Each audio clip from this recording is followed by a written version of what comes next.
Chapter 1. The Last Will in Dust. The lawyer's voice was dry as the desert wind, each word falling flat in the overheated office where a handful of townsfolk had gathered to hear what old Henry Whitfield had left behind. Dust motes swirled lazily in the shaft of light, cutting through the half-shuttered window. Clara Whitfield sat stiff-backed on the wooden chair, her gloved hands folded tightly in her lap. The brim of her hat shaded her eyes, but not enough to hide the flicker of dread. "To my granddaughter, Clara Whitfield," the lawyer droned, "I leave the tools in the shed, the plow, and nothing further." The silence that followed was thicker than smoke. Then came the whispers, first soft, then bolder. "Tools? That's all," someone muttered.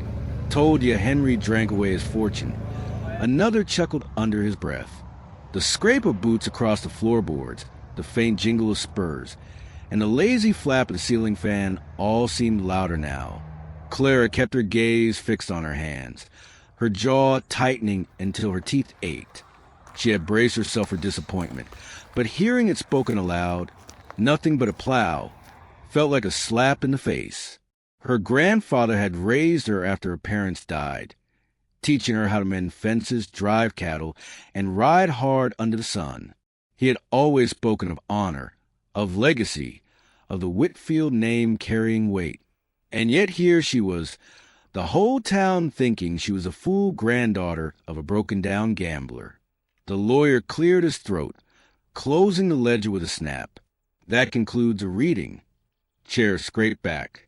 Men and women filtered out, their conversations blending into the clamor of the street beyond.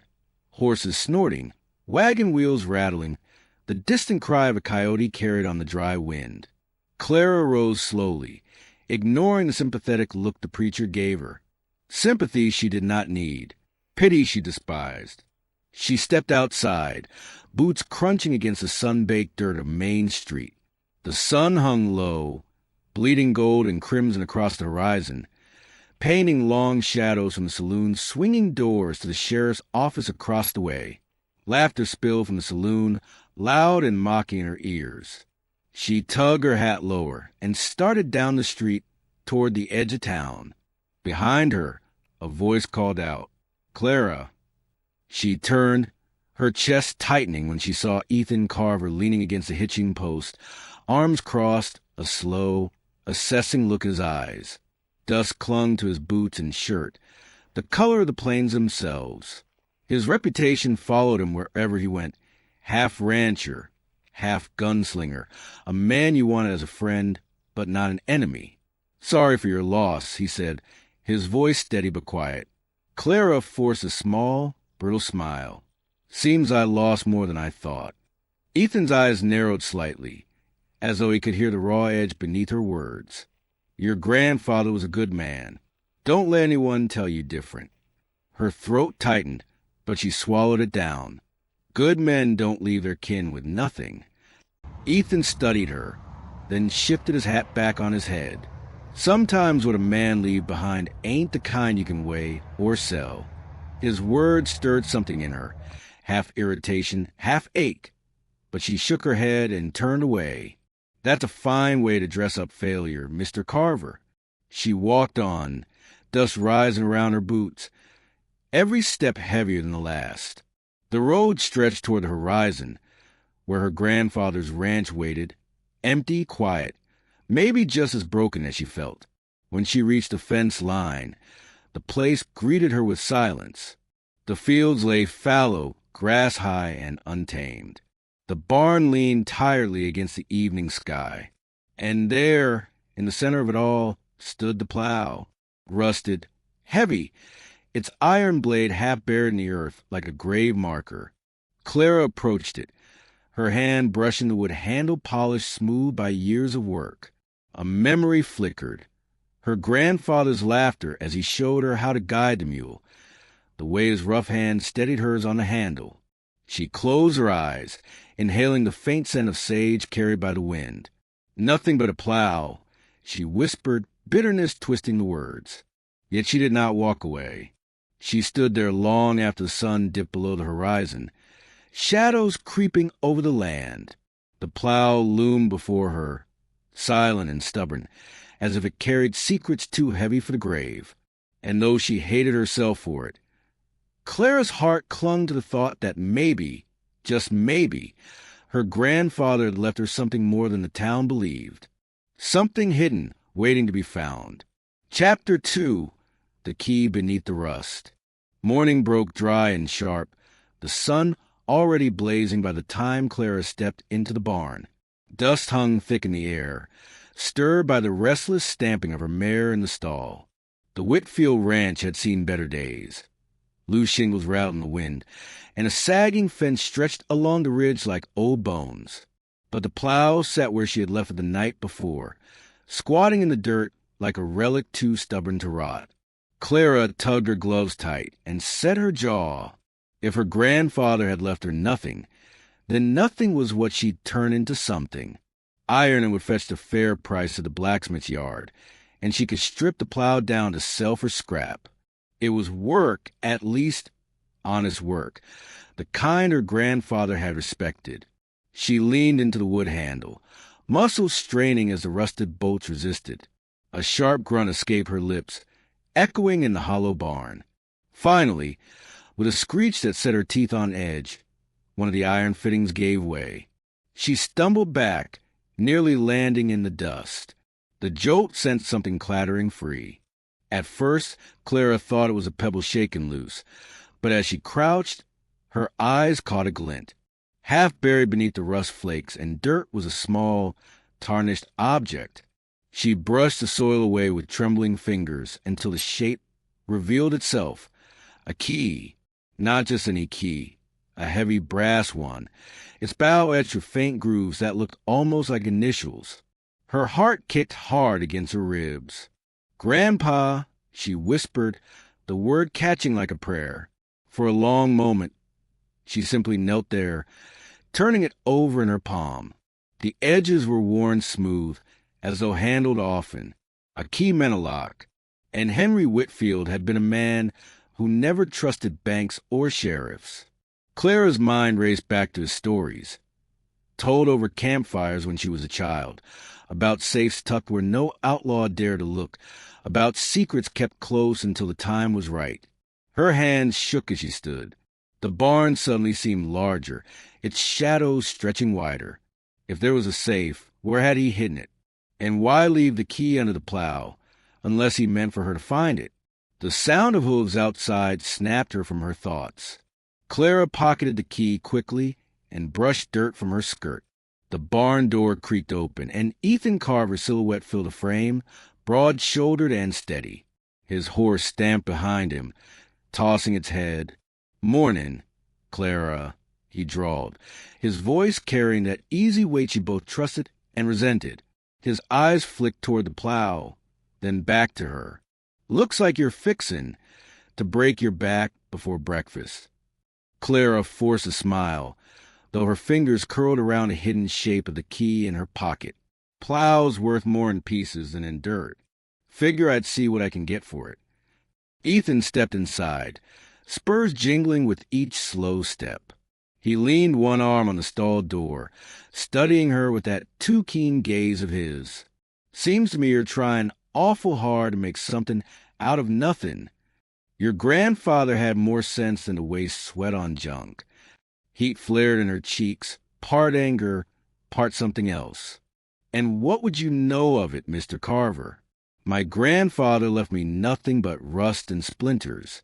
That's all I've got." Ethan's jaw tightened, but he didn't look away. "Henry Whitfield didn't raise you just to quit when the ground got dry. He always said the land keeps its secrets if you know where to dig." Clara froze. The words cut too close to the thought already circling in her head, the weight of the brass key pressing against her thigh. She managed a brittle laugh. Sounds like something he'd say to make himself feel wise. "Or to prepare you for what's coming," Ethan replied softly. His gaze lingered another moment. Then he tipped his hat. "Just remember, Clara, the folks in town may think you've got nothing, but that don't mean they won't come sniffing if they catch wind of something worth talking." And with that, He turned, boots crunching across the threshold as he mounted his horse.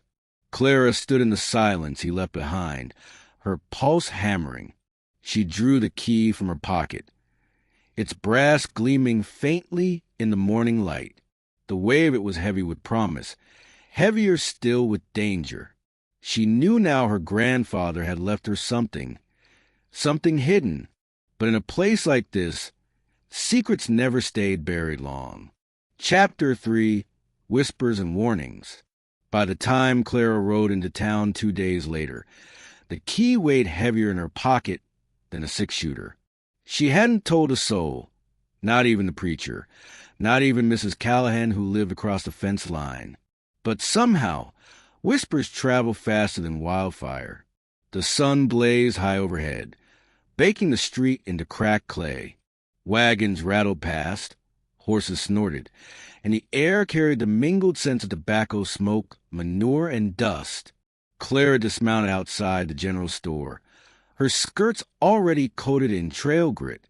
As she tied her mare, she felt eyes on her, folks leaning in doorways, pausing mid-step, their glances sliding toward her then away, like snakes slithering back into the brush. She squared her shoulders, let them stare. Inside the store, the floorboards creaked as she walked, her boots echoing in a hush between muttered conversations. She handed a list to Mr. Tully behind the counter, but even as he gathered her sugar and flour, his eyes lingered on her face too long. "Sorry about your granddaddy, Miss Whitfield," he said, his tone too smooth. "Shame. He didn't leave you more than that plow." Clara forced a polite nod. "I'll manage." Tully's lips twitched. "Funny thing, though. Folks been saying maybe old Henry kept more tucked away. Man had his secrets, didn't he?" Her grip on her gloves tightened. "My grandfather wasn't the sort to keep secrets worth whispering about." "Maybe," Tully replied, sliding the parcels across. "Or maybe not." When she stepped back onto Main Street, the saloon door swung open across the way, spilling laughter and the sharp twang of a fiddle. Out strode Silas Boone, the banker, slick hair, smug smile, his vest too fine for the dust of this town. He spotted Clara instantly and tipped his hat with false charm. "Miss Whitfield," he called, sauntering across the street, ignoring the wagon that had to pull up short for him. "Mighty sorry for your loss. If you ever find yourself needing assistance, financial or otherwise, why, the Boone Bank is at your service." "I don't need your service, Mr. Boone," Clara said, cool as the steel of a Colt. He leaned in slightly, lowering his voice so the grin never left his face. "Rumor has it your granddaddy left behind more than folks expected. A safe, perhaps? A deed or two. Now, it's my business to keep valuables safe." Clara met his gaze, refusing to blink. "Rumor's a poor man's coin, Mr. Boone, and I don't trade in it." The banker's grin faltered for just a breath before he tipped his hat again. "Stubborn, just like Henry. Well, you know where to find me if you change your mind." He walked away, spurs ringing sharp against the boards. Clara exhaled slowly, the knot in her stomach tightening. She knew then. Someone had caught scent of her secret. "Best watch yourself with that one." Came a voice behind her. She turned to see Ethan Carver leaning against a hitching post, arms folded, his eyes shadowed beneath the brim of his hat. Clara's lips pressed into a thin line. "Seems you made a habit of trailing me." "Not trailing," Ethan said, keeping an eye. "Boone's got a nose for blood, and he ain't the only one sniffing. Word in the saloon is some of his men been asking questions. About you, about your grandfather." Her chest tightened, but she lifted her chin. "Let them ask. I've nothing to hide." Ethan's gaze sharpened. "Then why do you look like you're hiding something?" The word struck too close. Clara turned away, fists clenching. "I don't need your help, Ethan. My grandfather may have trusted you, but that doesn't mean I will." For a moment, silence stretched between them, broken only by the jingle of spurs and the faint strains of the fiddle drifting from the saloon. Then Ethan pushed off the post, his boots crunching as he stepped closer. His voice dropped, low and steady. "You're strong, Clara. Stronger than most men I know. But strength won't stop a bullet. Whatever Henry left behind, it's got teeth, and you'd best be ready when it bites." She met his eyes then, the heat of his words warring with the cold knot of fear twisting inside her. His gaze held something she couldn't name. Warning, yes, but also loyalty, something solid she didn't want to admit she needed. Before she could answer, a shout erupted from the saloon, followed by the crash of glass. Clara turned, heart pounding, but Ethan caught her arm lightly. "Go on home," he said, "and lock your doors tonight." His touch was brief, but it lingered like a brand as she mounted her horse. As she rode out of town, the horizon stretched wide and empty before her, but the weight in her pocket told her nothing was empty anymore. The West was watching, and danger had already found her trail. Chapter 4. The Safe in the Shadows. The night wind rattled the shingles as Clara lit a lantern and slipped into the barn. Shadows danced across the hay-strewn floor, stretching long and crooked like fingers reaching for her boots. The horses shifted restlessly in their stalls, ears twitching at sounds she couldn't hear. Her hand went instinctively to the pocket of her skirt, feeling the brass key's cool weight. For 2 days it had burned against her like a secret sin. Boone's probing smile, the stairs in town, Ethan's warning, all of it pressed on her chest until she could hardly breathe. She had to know. She dragged aside crates, toppled a barrel, and pushed at old wagon wheels stacked against the far wall. Dust rose thick, clogging her throat, but beneath it she saw the outline of something square, iron corners peeking from the shadows. Her heart leapt. "Grandpa," she whispered, kneeling. It was a safe. The metal was dull with age, its surface mottled with rust, but the lock glinted faintly in her lantern's glow. With trembling hands, she drew the key and pressed it into the slot. It fit. The click echoed louder than any gunshot in the still barn. Before she could turn it, a board creaked outside. Clara froze, every muscle taut. Then came the low crunch of boots on dirt. Her lantern flame flickered as the barn door swung open, letting in a strip of moonlight. Silhouettes filled the gap. 2 men, broad and rough, dusters trailing, revolvers glinting at their hips. "Well now," one drawled, his voice slick as oil. Looks like the whispers were true. Miss Whitfield sitting on something her granddaddy forgot to share. Clara scrambled to her feet, the key clenched in her fist. "This is private land. You've no right." The second man stepped forward, sneer sharp under the brim of his hat. "Private don't mean a thing when what you're holding don't belong to you. Boone wants what's his." The name sent a jolt through her chest. Boone. Of course. Her mind raced. The safe at her back felt like both salvation and a trap. She could run, but the men stood between her and the door. Then came another sound, the rhythmic thud of hooves. A shadow streaked past the open doors, then doubled back. A moment later, Ethan Carver filled the frame, his revolver drawn, eyes narrowed like a wolf in the dark. "Evening, boys," he said, voice low and dangerous. "Didn't your mamas teach you better than to break into a lady's barn?" The men stiffened, hands twitching toward their holsters. Clara's breath caught. The air was thick, charged, the kind of silence that came right before lightning split the sky.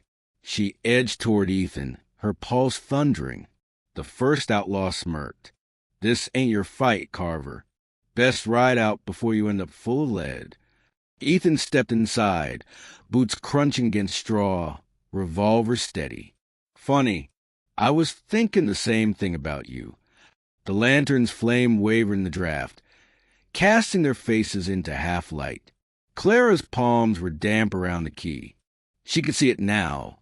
Her grandfather's secret, the safe, everything he'd left her, dangling between salvation and bloodshed. The second outlaw spat. Ain't worth dying for, Carver. Ethan's gaze flicked briefly to Clara, then back to the men. His voice dropped lower, steady as bedrock. Some things are... The barn held its breath. Then the first man shifted, hand brushing his revolver.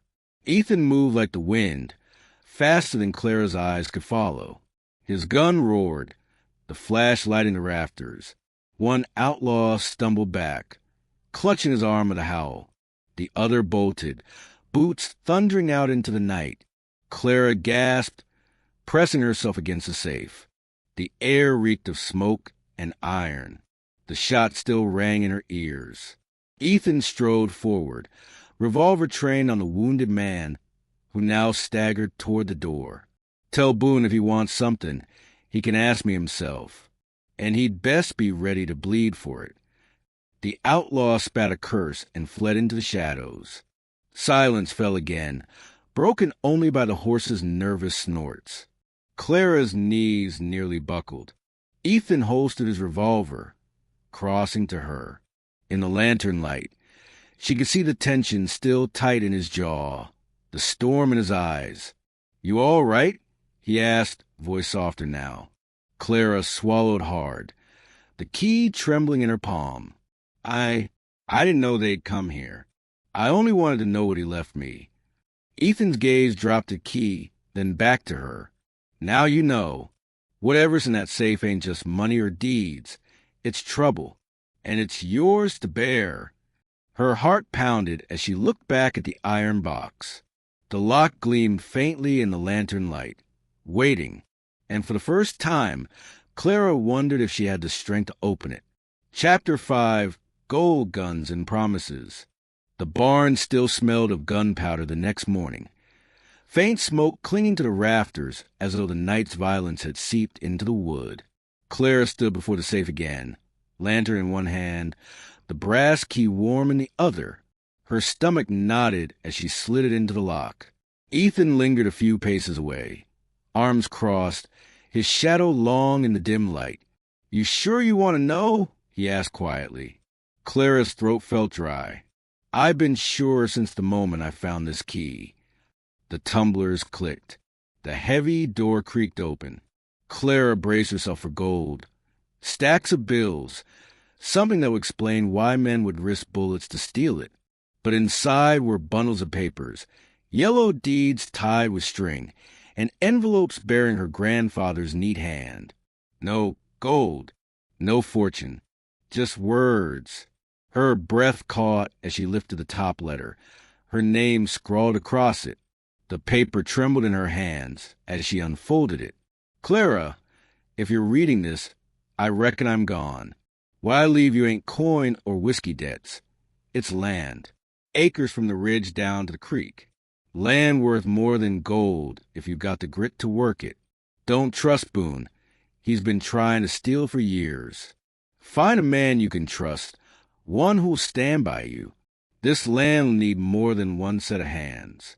Remember, you're a Whitfield, and that means something. Love, Grandpa." Clara blinked hard against the sting in her eyes. The weight of the deeds in her hand fell heavier than any pile of gold. It was her future, her grandfather's legacy. But before she could speak, the sharp crack would echo from outside. Horses, men. Ethan's head jerked toward the sound. He drew his revolver in a fluid motion, the steel gleaming in the lamplight. "They're back." The barn doors burst open. 3 gunmen stormed in, rifles raised. Boone followed behind, smug as a fox, his fine coat unruffled. Well. Boone drawled, eyes sliding to the open safe. "Told you Henry Whitfield wasn't as broke as he looked. Thank you kindly, Miss Whitfield, for doing the heavy lifting." Clara stepped back, clutching the papers to her chest. "This is my land, my grandfather's land. You've no right." Boone's smile widened. "Land don't matter much when you ain't alive to claim it." He raised his hand, and the outlaws leveled their rifles. Before Clara's breath could catch, Ethan stepped forward, planting himself between her and the guns. His voice was low, like a storm rolling across the plains. "You'll have to kill me first." The standoff stretched taut, the air thick with dust and fear. A bead of sweat slid down Clara's temple as she clutched the deeds tighter. Ethan's stance was solid, unwavering, but the odds were 3-1. Then chaos erupted. One outlaw lunged, gun barrel flashing. Ethan fired, the shot cracking like thunder, dropping the man in an instant. Clara shrieked as another rushed her, grabbing for the papers. She swung the lantern wildly, flames licking his sleeve. He howled, staggering back as sparks caught in the hay. The barn roared with sudden fire. Smoke billowed, sparks leaping across the rafters. Horses screamed in panic. Ethan grabbed Clara's arm, dragging her toward cover as he exchanged fire with the remaining men. Bullets splintered wood, the heat of the flames closing in. Boone ducked behind a post, shouting curses, his fine coat blackening with soot. Clara coughed, her lungs burning, but her grip on the papers never loosened. Terror and resolve warred inside her as she crouched behind Ethan, her heart hammering.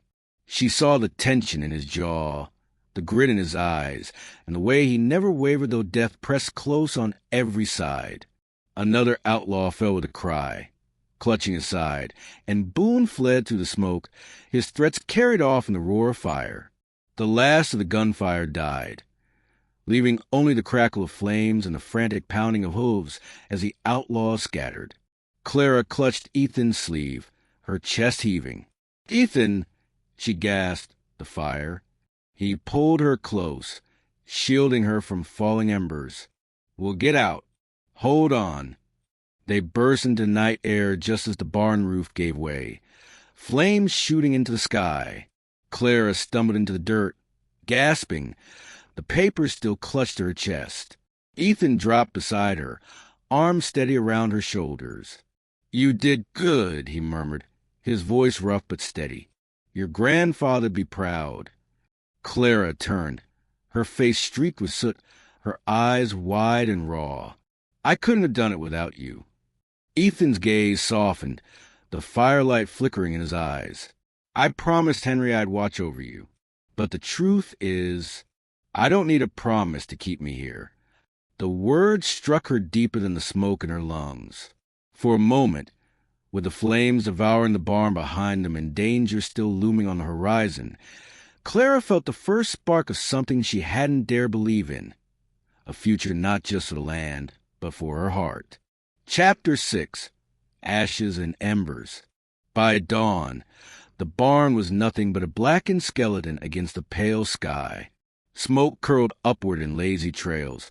The smell of ash and char were clinging to the air, sinking into Clara's hair and clothes. She stood at the edge of the ruins, skirts streaked with soot, the land deeds clasped tightly in her hands. The Whitfield ranch, what little was left of it, looked wounded. Horses milled nervously in the corral, still shaken from the fire, and the prairie beyond stretched wide and empty, a horizon too big for her grief. She'd lost the barn, her tools, and the last place where her grandfather's laughter had once echoed. Yet in her palm was proof she still owned something worth fighting for. Ethan emerged from the smoke, coat slung over his arm, soot smudged across his jaw. His eyes scanned the ruins, then settled on her. He walked slow, his boots crunching over the blackened earth. "Barn's gone," he said, voice low, steady. "But you saved what mattered." Clara let out a shaky breath. "It doesn't feel like it. Feels like Boone took more than he left behind." Ethan stopped beside her, close enough that she could feel the heat of him, warmer even than the smoldering embers. "Boone didn't win. You still got the deeds. You still got the land. And as long as you've got that, you've got power he can't buy or steal." She looked up at him, eyes burning for more than just smoke. "And what if I can't hold it? I'm one woman against Boone and every man he's got in his pocket." Ethan studied her, the wind tugging at the brim of his hat. He reached out, brushing a streak of soot from her cheek with rough fingers that lingered just a moment too long.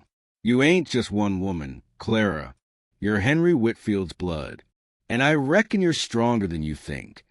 Her chest tightened at his words, at the quiet certainty in his eyes. No one had spoken to her like that since her grandfather passed. She tried to swallow the lump in her throat. You talk like you knew him better than I did. Ethan's jaw flexed, and for a moment he looked away toward the horizon. I knew him enough. Henry gave me work when I was young and reckless, when no one else in town trusted me. He told me once he was leaving his land to someone who'd fight for it, someone who wouldn't fold under pressure. I reckon he was right. Clara blinked, the weight of his words sinking deep. And you? Why are you really here, Ethan? To settle a promise to him. He met her gaze, steady and unflinching. At first, maybe, but now, I'm here because I want to be. Because I ain't about to let Boone swallow you whole. The silence stretched between them, filled with the hiss of cooling embers and the distant yip of coyotes. Clara's heart thudded hard, her breath catching as she searched his face. She wanted to believe him, wanted to lean into the steady strength he offered, but fear clawed at her chest. Fear of losing more, fear of letting someone in. She turned slightly, clutching the deeds tighter. If Boone comes back, he'll bring more men. He won't stop until he has what he wants. Ethan's hand brushed hers, steadying her grip on the papers. His voice dropped low, a promise forged in steel. Then we'll be ready. You ain't in this alone anymore, Clara. I'll stand with you, no matter what it costs. Her throat tightened, a rush of warmth flooding through her despite the chill morning air. For the first time since her grandfather's death, she didn't feel like she was standing on broken ground. The fire had taken much, but in the ashes lay something new, something stronger. She looked up at Ethan, the smoky sunrise painting his face in gold and shadow. And though the road ahead was dangerous, though Boone's shadow still loomed over them, Clara felt the ember of hope stir deep inside her chest. Chapter 7, A Ranch Reborn. The prairie wind carried the scent of fresh hay and sagebrush as the days turned slowly from ash to promise. Clara stood in the open field where the barn once loomed, her skirts brushing the grass, the land deeds tucked safely inside her leather satchel. What had been ruined now felt like raw clay, waiting for her hands to shape it. Ethan was already at work, sleeves rolled high, sweat glistening across his tanned forearms as he drove posts into the earth for new fencing. Each strike at his mallet echoed across the wide expanse, steady and certain. Clara watched him for a moment longer than she intended, the strength in his movement stirring something in her chest. "You know," she called, her voice carrying on the breeze, "my grandfather would have said you're putting that post too close to the others." Ethan paused mid-swing, leaning on the mallet with a grin tugging at the corner of his mouth. "Your grandfather ain't here, Clara. You'll have to settle for me." She smirked, walking toward him. "And you're certain you know what you're doing?" He met her gaze, eyes glinting with mischief. "Certain enough. Unless you'd rather I let you swing this thing." He offered the mallet, his rough hand brushing against hers as she reached for it. Clara took it stubbornly, though the weight nearly dragged her arms down. She set her jaw and gave the post a strike. The mallet jolted up her shoulders, and the post barely budged. Ethan chuckled, warm and low. "Reckon you got the grit, but not the muscle." Her cheeks flushed, though she lifted her chin. "I'll build this place with or without your muscles. Ethan Carver. Don't doubt it." His smile softened. "I don't doubt you, Clara. Not one bit." They stood there a moment, the prairie stretching endless around them, the sound of a distant coyote rising and fading on the wind. Clara's heart quickened. It wasn't just a land being rebuilt. It was something between them, fragile but steady, like fence posts taking root in the soil. By evening, They worked side by side, she hauling supplies, he driving posts, both moving in rhythm with the sun sinking low. When the sky bled orange and crimson, Ethan started a small fire near the corral. The smell of coffee and smoke wrapped around them as they sat on overturned crates, watching the flames crackle. Clara sipped from the tin cup he handed her, the warmth cutting through the chill of dusk. "Feels strange," she admitted, staring at the sparks rising into the dark. "To think of starting over. To think this land could still be home." Ethan leaned back, his hat tipped low, his gaze on her instead of the fire. "Home ain't about buildings, Clara. It's about who you've got standing with you when the dust settles." Her fingers tightened around the cup, her heart stumbling at the weight of his words. She set it down and looked at him fully, the firelight flickering in his eyes. "I don't know if I can do this alone," she whispered, her voice cracking under the confession. Ethan leaned closer, his hand brushing against hers where it rested on the crate. "Good thing you're not alone, then." The touch was brief, but it sent a warmth through her that rivaled the fire. Silence fell, but it was no longer heavy. It was comfortable, filled with unspoken promises. The night deepened, stars scattering like silver dust across the vast sky.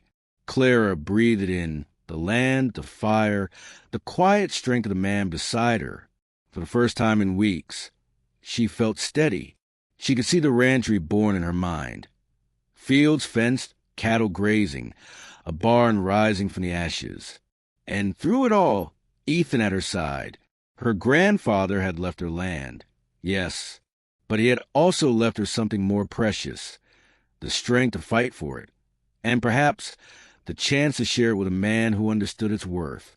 As the coyotes sang in the distance and the fire burned low, Clara felt the ranch's heartbeat again, slow, steady, alive. Chapter 8, The Key to Forever. The sun melted into the horizon, casting the plains in a wash of fire and gold. Long shadows stretched across the ranch, painting the land in colors that reminded Clara of her grandfather's stories. How the West belonged to those willing to bleed for it. How sunsets meant promises kept and debts repaid.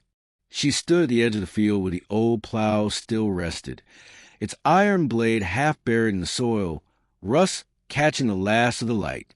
In her hand lay the brass key, worn smooth from her touch. She turned it slowly, the weight of it heavy with memory.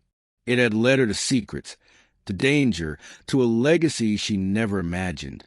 But tonight, as the wind carried the scent of sage and smoke, Clara realized the key no longer felt like a burden. It felt like a beginning. Behind her came the quiet jingle of spurs and the steady crunch of boots across the dirt. She didn't turn. She knew the rhythm of that stride by heart now. Ethan stopped beside her, silent for a long moment as they both gazed at the horizon. The sky burned red, then softened into indigo, stars just beginning to wink through the velvet dusk. "You kept it," he said finally, nodding toward the key. Clara let out a soft breath. "I thought about throwing it away. After the fire, after Boone, it felt cursed. But now," she closed her hand around it, "it's a reminder of what's been lost and what I've still got." Ethan studied her, his profile etched in the fading light. "Your grandfather was a hard man, but he left you more than land. He left you the will to fight. That's worth more than gold." She turned to him, her eyes searching his. "He also told me once that a ranch ain't built by one set of hands, that no one can carry it alone." Her voice faltered, but she pushed on, her heart pounding. "I don't want to carry it alone, Ethan. Not anymore." For a heartbeat, the only sound was the wind whispering through the tall grass. Then Ethan stepped closer, his hand brushing against hers, his calloused fingers curling gently over the one holding the key. "You won't have to," he murmured. Her breath caught. She looked into his eyes, steady, unwavering, the kind of eyes that had faced down gunfire without flinching, and for the first time, she saw not just the ranch's future, but her own. I thought I lost everything, Clara whispered, her voice breaking. But maybe I found what matters most. Ethan's thumb grazed the back of her hand. The fire of the sunset wrapped around them. The world narrowed into just the two of them standing by the plow that had started it all. Some things, he said softly, are worth more than gold, Clara, like you. The words pierced deeper than any bullet could, and Clara felt the walls she'd built around her heart crumble. Slowly, almost shyly, she leaned toward him. Ethan met her halfway, his lips brushing hers in a kiss that carried both promise and release. The kind of kiss that sealed more than love, but a life shared. When they finally drew apart, the prairie had gone dark, stars spilling across the sky like silver dust.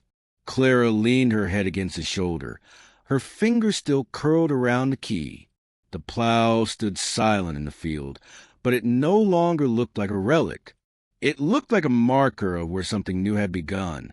Her grandfather's legacy wasn't just the land or the deeds, or even a fight to keep them. It was this: hope reborn, love found in the ashes, and the strength to face whatever came next. Clara smiled through the tears on her cheeks, her voice steady at last.